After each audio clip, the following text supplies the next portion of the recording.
Hello everybody, back here again for our vlog a day, and today is Thursday the 10th, so 1010. A lot of people, there's actually a brewery down here called 1010 Brewing, and a few people went and celebrated 1010 at 1010, so it's kind of funny.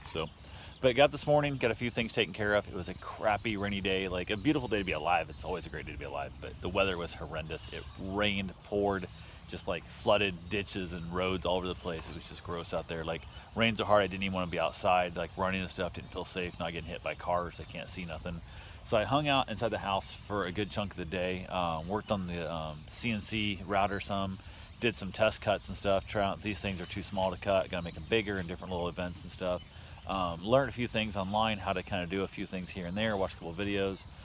Start working on my dust dust collector. I need to get finished up. I haven't really been. I wanted to cut more than I wanted to put the dust collector on, so I need to get that on. So I'm making a mess in the back room, so it goes everywhere. I did slow down my speed on it. I've learned some things, so I'm making less dust. But I'm just cutting in scrap. Large chip particle board (MDF) is on. Medium density fireboard, what do you want to call it? I'm just cutting in just junk scrap stuff right now because I'm still learning and figuring out where I want this to be and what I want it to do. So it's a giant learning curve in the process. But yeah, got a few things done. Hung out there. Finally, it cut back rain a little bit. I'd get like, I'm gonna go run, and it'd pour down again, back and forth. And it finally said hell. I went running when it was just raining lightly. It was like, I'd say a medium rain, not a heavy rain. I wasn't worried about getting run over by cars. They could see me. I actually took my flashing lights out with me just in case it started raining hard. They could see the light. Hopefully more they'd see me. So it is what it is. But I got my run done. Got back to the house, hopped in the hot tub for a few minutes. Nothing really major. Got out, got a shower, got cleaned up, all that stuff, ready to go.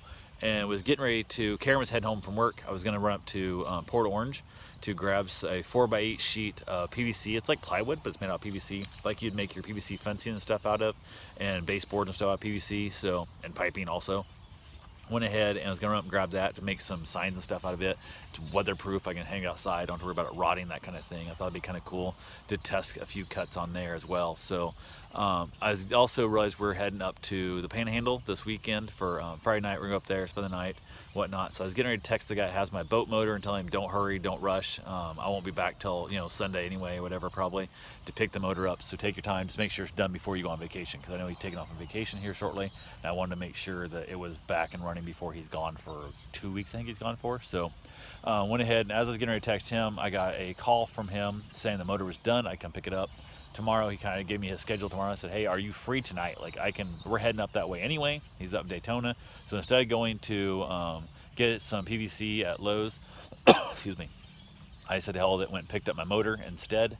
Paid the guy. It was well over double what he estimated me to do it, but it needed a thermostat, needed a bunch of other stuff. He had other problems with it, and it was more a pain in the butt to get the car in and out than he thought it was going to be. So I would have liked a phone call and that, or a text to say, hey, this is going to be a lot more money, but it is what it is. It runs. Supposedly, I haven't even tried starting it yet. So I got my gas tank, got my motor and stuff, got it all back, threw it in the back of the truck, headed over to the Doghouse, which we were going to the comedy show at the Doghouse. This dive bar that serves food there. It's like a 2-drink or 2-item minimum.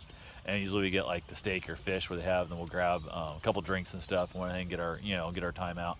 Karen drinks the drinks, I don't drink the drinks. So 2 meals and 2 drinks, and we get a free comedy show basically for that. So Miguel Colon Jr. was performing tonight, and then Marcus, I think is his name, was middling for him.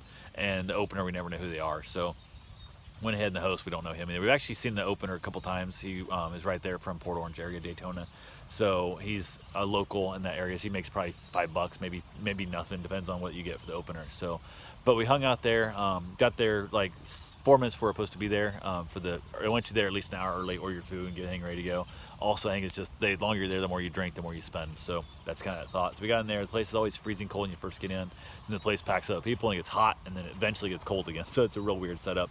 And every time we've been there, they've screwed up our drinks or our food. We've never gotten an order straight through ever yet, and gotten it like without having something screwed up. But it is what it is. Our favorite waitress was there again. She's super friendly, super helpful. Still get things screwed up with the kitchen screws and stuff. They bring like the wrong dressing or something dumb.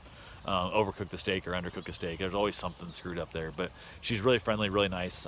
We chilled out there, hung out, watched the shows. Show took it was about a 12-minute late start, so couldn't get them to turn the damn jukebox off so they could actually perform. It was ridiculousness.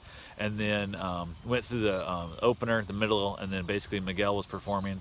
And I'd say about 3/4 of the way through Miguel's set, some dude fell off his stool and smashed down the ground. drunk, just fucking passed out, whatever, fell asleep on the stool. They picked his old ass back up, put him back in the chair and stuff. And a couple people had said, hey, put him in a short chair, put him on the floor thing and stuff. And he's gotten back on the high chair at a high table. And sure enough, he went ahead, and we don't know what the hell happened. I don't know if he tried to stand up or what, 'cause he was back behind us. And he fell freaking hard, just dies and falls down. No brace self, nothing, and smashed his head on the brass rail at the bottom of the bar and hit his head hard, and everybody started yelling, call 911, get an ambulance out here, blah blah. This is a few minutes later, and this dude's like smashing on the ground, like it's all kinds of screwed up. So went ahead, the show basically stops at that point. They couldn't get the lights turned on, nobody knew how to nobody call. Finally a tourist called 911 and was saying go to Guamkirch Comedy Club, and they're like, no, it's Doghouse Bar and Grill. Like nobody knew where it was. So the bartender finally got on the phone and told him the address. Talked to Miguel a little bit. He was still breathing. I think he was just drunk. He was just that goddamn drunk. It was ridiculousness. So we headed out. Freak Karen out, because she's always like in that medical thing. She over freaks out, and she wants to go help, but she's not medically trained. There's not shit you can do. Like the dude's just drunk. You can't do shit for him. You can't sober him up. It's not like an overdose. You can Narcan his ass. So he was still breathing. The ambulance finally showed up. We got out of there, talked to Miguel a little bit, and we headed out, and really just kind of screwed up our night. Just changed the whole atmosphere, and the whole thing just went from a fun, relaxing night to a full-on stress, like this dude might die kind of thing. But he, like I said, I think he was just passed out drunk. He came to and even admitted as we were leaving, he was like, I screwed this show up for everybody. I'm like, yeah, you fucking did. I didn't say it, but I thought to myself. So we headed on home, got back to the house, chilled out a little bit. She basically headed to bed. She got a shower, got cleaned up, and then we basically watched a tiny little bit of Netflix and wrapped it up and called it a night. So that's all I got for right now. I will talk to you guys tomorrow. Have yourself a safe, wonderful day. Thanks for watching.